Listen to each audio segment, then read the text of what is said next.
Assalamualaikum warahmatullahi wabarakatuh. Puji syukur marilah kita panjatkan kepada Allah Subhanahu wa taala atas rahmat berupa kesehatan sehingga kita bisa berkumpul dalam tatap maya.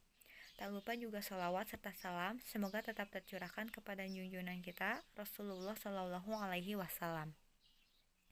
Pada hari ini saya Memei Melistiana sebagai moderator yang akan memandu kegiatan diskusi. Topik yang akan kita diskusikan yaitu mengenai pengaturan nutrisi pada gangguan endokrin. Sebelum diskusi dimulai, saya akan memperkenalkan anggota kelompok 1 yang akan menyampaikan materi yaitu saya sendiri Memei Melistiana, kedua Piona Mahdi Pikia, ketiga Diandra Firdaus, keempat Mila Siti Syamrotul, 5 Hani Nopianti, 6 Siti Wahyuni. Dan rekan saya yang akan menjawab pertanyaan dari teman-teman yaitu Raden Hafid, Yulia Dian Fitri, Erisa Fitri, Berlian Meirawati, dan Ahna Farhan. Baik, di sini saya akan menjelaskan tentang pengertian nutrisi. Nutrisi adalah salah satu komponen penting yang menunjang kelangsungan proses tumbuh dan berkembang. Selama masa tumbuh dan kembang, anak sangat membutuhkan zat gizi seperti protein, karbohidrat, lemak, mineral, vitamin, dan air. Nutrisi berfungsi menghasilkan energi bagi fungsi organ, gerak, dan fungsi fisik sebagai bahan dasar untuk pembentukan dan perbaikan jaringan sel-sel tubuh dan sebagai pelindung dan pengatur suhu tubuh menurut Tarwoto dan Wartonah tahun 2006. Apabila kebutuhan tersebut kurang terpenuhi, maka proses tumbuh kembang selanjutnya dapat terhambat menurut Hidayat tahun 2006. Selanjutnya ada macam nutrisi. Yang pertama ada karbohidrat. Fungsi utama karbohidrat ialah sebagai penyedia sumber tenaga utama bagi tubuh berbentuk energi. Yang kedua ada protein. Protein merupakan komponen utama protoplasma di dalam sel.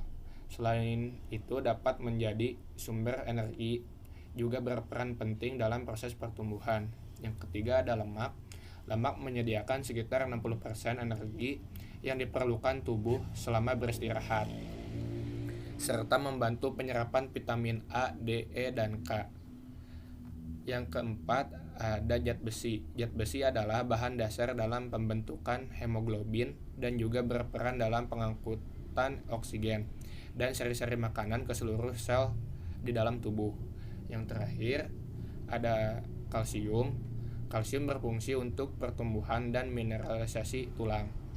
Selanjutnya ada pengertian sistem endokrin. Sistem endokrin adalah sistem kontrol kelenjar tanpa saluran atau Dutch yang menghasilkan hormon yang tersirkulasi di tubuh melalui aliran darah untuk mempengaruhi organ-organ lain.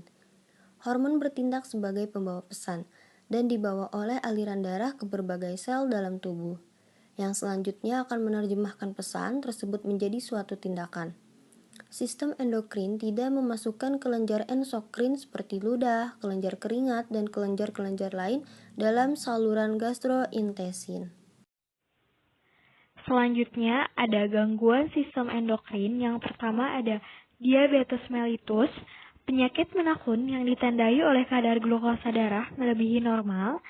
Yang kedua ada hipertiroid dan hipotiroid. Hipertiroid adalah keadaan kelebihan hormon tiroksin, sedangkan hipotiroid adalah keadaan kekurangan hormon tiroksin. Yang ketiga ada tumor, yaitu benjolan tidak normal yang muncul pada permukaan tubuh atau di dalam tubuh. Yang keempat ada akromegali, yaitu kelebihan hormon pertumbuhan pada kelenjar pituitari. Yang terakhir ada Addison, yaitu penurunan produksi kortisol dan aldosteron akibat kerusakan kelenjar adrenal. Lalu ada faktor resiko gangguan nutrisi sistem endokrin. Yang pertama yaitu meningkatnya kadar kolesterol. Yang kedua adanya riwayat keluarga dengan gangguan endokrin. Yang ketiga operasi, trauma, infeksi atau cedera serius yang baru saja terjadi.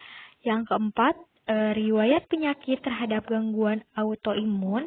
Yang kelima, kehamilan pada kasus seperti hipotiroidisme. Yang keenam ada pola makan yang buruk, dan terakhir ada inaktivitas. Pengaturan nutrisi pada penyakit endokrin. Yang pertama, diabetes mellitus. Jumlah diet DM yaitu yang pertama, energi cukup untuk mencapai dan mempertahankan berat badan normal, yaitu 25-30 kilokalori per kilogram berat badan normal ditambah kebutuhan aktivitas fisik.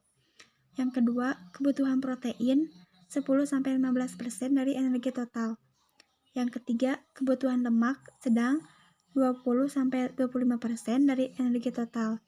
Yang keempat, kebutuhan karbohidrat sisa dari kebutuhan energi total yaitu 60-70%. Yang kelima, penggunaan gula murni dalam makanan tidak diperbolehkan kecuali jumlahnya sedikit sebagai bumbu. Yang keenam, mengutamakan serat larut air yang terdapat dalam sayur dan buah. Yang ketujuh, pasien diabetes mellitus dengan tekanan darah normal boleh mengkonsumsi natrium dalam bentuk garam dapur 3000 mg per hari. Apabila mengalami hipertensi, asupan garam harus dikurangi. Yang kedelapan, vitamin dan mineral cukup. Makanan yang diperoleh sumber karbohidrat kompleks seperti nasi, kentang, singkong, ubi, dan sagu. Yang kedua, sumber protein serendah lemak seperti ikan, tempe, tahu, dan kacang-kacangan. Yang ketiga, sumber lemak dalam jumlah terbatas, bentuk makanan yang mudah dicerna, yaitu dengan cara dipanggang, dikukus, di-stup, direbus, dan dibakar.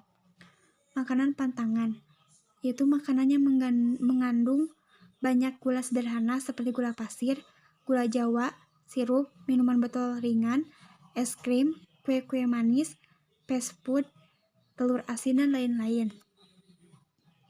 Yang kedua yaitu untuk penyakit hipertiroid, hipotiroid, tumor tiroid, tiroidektomi, tumor hipofisis, hipofisektomi, hipopituitaris. Jumlah dietnya, energi tinggi, protein tinggi atau ETPT. Yang pertama, energi tinggi yaitu 40-45 kilokalori per kilogram berat badan. Yang kedua, protein tinggi yaitu 2,0-2,5 gram per kilogram berat badan. Yang ketiga, lemak cukup yaitu 10-25% dari kebutuhan energi total. 4. Karbohidrat cukup yaitu sisa dari kebutuhan energi total. Yang kelima, vitamin dan mineral cukup sesuai kebutuhan normal. Yang keenam, makanan yang diberikan dalam bentuk mudah dicerna. Untuk jenis makanannya, yaitu semua jenis bahan makanan boleh diberikan. Untuk pantangannya, bahan makanan yang mengandung gas tinggi, bahan makanan yang dimasak dengan banyak minyak dan santan kental, dan yang tidak mengandung bumbu yang tajam. Alhamdulillahirrabbilalamin. Presentasi hasil diskusi dari kelompok 1 telah selesai. Terima kasih kepada teman-teman yang telah menyimak materi hasil diskusi dari kelompok kami. Sebelum diskusi ini ditutup, mari kita lanjut ke sesi tanya jawab. Sebelumnya untuk pertanyaan akan kami tampung terlebih dahulu. Mohon maaf bila ada kesalahan dalam perkataan. Wabillahi taufiq wal hidayah. Wassalamualaikum warahmatullahi wabarakatuh.